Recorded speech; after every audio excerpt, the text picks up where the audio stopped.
Mercredi, jour des enfants, je vais donc faire bref car c'est le jour du centre de loisirs et j'y suis très attendu car je fais un one-man show chaque semaine. Nous sommes donc le mercredi 6 novembre 2013 et c'est le Fresh News du jour. C'est parti. This is funky fresh. This is funky fresh.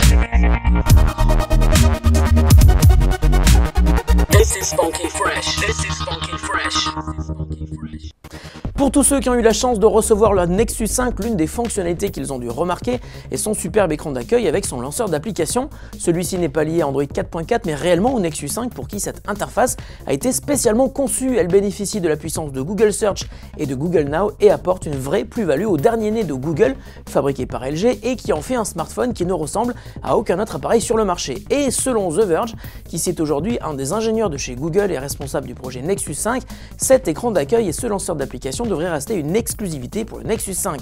Même si la faisabilité technique existe, notamment pour le Nexus 4, et éventuellement avec une distribution possible plus large sur le Play Store, c'est loin d'être fait puisque Google devrait le réserver à son dernier bébé. Et puisque vous nous posez la question tous les jours, je vous rappelle l'état des lieux si vous souhaitez le commander. La version 16 Go est toujours épuisée sur le Play Store, mais il est désormais disponible immédiatement chez Bouygues Telecom, mais au prix de 449 €.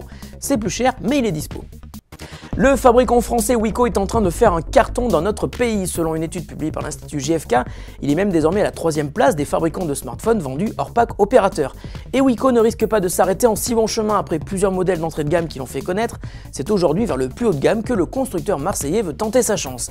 C'est en effet aujourd'hui la sortie du Darkful, un magnifique smartphone équipé comme un grand, écoutez bien, il possède un écran Full HD de 5 pouces, un processeur quad-core de 1,5 GHz, il tourne sous Android Jelly Bean 4.2.1 mais en version stock Android, c'est-à-dire sans surcouche opérateur ou constructeur, et il possède aussi un appareil photo de 13 mégapixels à l'arrière et de 5 mégapixels en façade. Le Darkful est aussi compatible double SIM, possède 2 Go de RAM et 16 Go de ROM mais non extensible. Le Darkful n'a finalement qu'un seul véritable défaut, il n'est pas 4G et s'arrête au H+, mais son prix est canon. Il est en effet vendu 269 € sans abonnement. Il devrait se faire remarquer, en tout cas nous l'avons reçu hier et on va le tester pour vous, à suivre. Si votre voisin vous arrête tous les jours sur le palier pour vous demander des conseils en informatique, si vous n'en pouvez plus d'apprendre à faire des cocottes en papier aux enfants ou si vous avez un réel talent pour vous maquiller sans avoir l'air d'une voiture volée, vous êtes prêt ou prête pour Help Out et vous allez sans doute gagner de l'argent. Lancé hier par Google, mais pour l'instant dispo sur invitation, Help Out est un service qui permet de créer des visioconférences qui peuvent être gratuites mais aussi payantes, et ce afin que des experts puissent partager leurs compétences en direct et en vidéo grâce à Hangouts, la solution de visioconférence de Google. Les formations peuvent être facturées à la minute ou à la session. Pour les formateurs, il est possible de partager son écran, parfait pour un tutoriel sur un logiciel, et chaque formateur aura sa propre page qui récapitule les services qu'il propose et ses tarifs. De par sa simplicité et son interactivité, Helphouse devrait faire naître bien des vocations, mais encore une fois, posséder des compétences est une chose, savoir les transmettre en est une autre.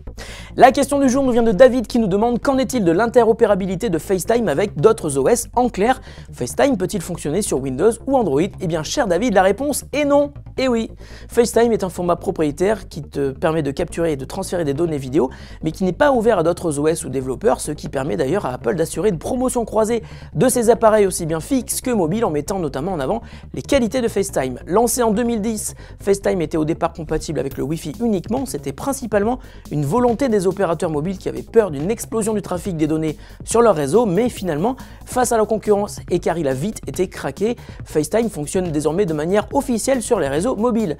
Ses concurrents principaux sont Hangouts de Google et Skype de Microsoft qui eux sont dispo sur toutes les plateformes. Fresh News, c'est fini pour aujourd'hui, on se retrouve demain avec de nouvelles actus toujours aussi fraîches. Salut à tous et bonne journée.